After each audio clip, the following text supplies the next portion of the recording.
మనం ఎంతకాలం ఏంటంటే అమ్మో ఇగో మన కుటుంబ పరువు పోతుంది, గౌరవం పోతుంది, ఎంత ఏం లేదు.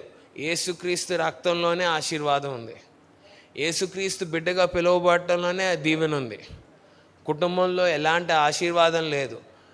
కుటుంబంలో ఆశీర్వాదం లేదు కాబట్టి గొడవలు జరుగుతున్నాయి. ఇంకా పొరువేముంది, గొప్పతనం ఏముంది, ఏమి లేదు.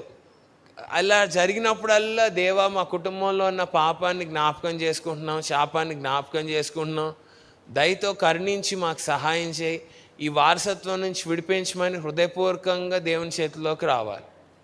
అప్పుడు దేవుడు మనకు సహాయం చేస్తాడు, గొప్ప కార్యాలు జరిగిస్తాడు.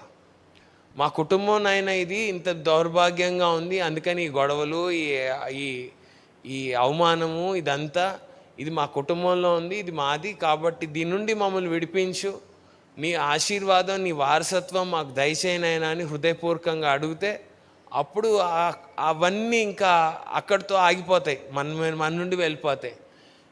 అక్కడ కూడా మనం అయ్యో అవమానం కుటుంబం అంటే ఇంకా సైతాన్ని ఎక్కి తొక్కి తొక్కి తొక్కి చంపేస్తాడు మనల్ని.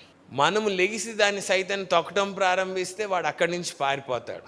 అబ్బో కుటుంబ గొప్పతనం, కుటుంబ గౌరవం ఏమి ఉండదు, ఊరికే చెప్పుకోవడానికే తప్ప ఏమి ఉండదు. మనలో ఏదో ఉంటుంది, పొరుగు అని అంటారు, అసలు నాకైతే అది అసలు ఎక్కడా కనబడదు.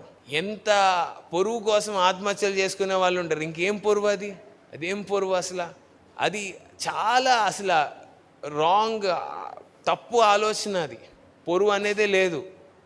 పొరుగు ఏముంది, మనం ఏది ఊహించుకుంటామో అది పొరుగుగా అనుకుంటే ఎట్లా కుదురుతుంది? ఏది సత్యమైతే అది మనము దాన్ని ఘనంగా ఎంచాలి, తప్పుని తప్పుగా గుర్తించాలి. సో ఎప్పుడైతే మనం దాన్ని అర్థం చేసుకుంటామో దేవుని సహాయం మనకి తప్పకుండా దొరుకుతుంది.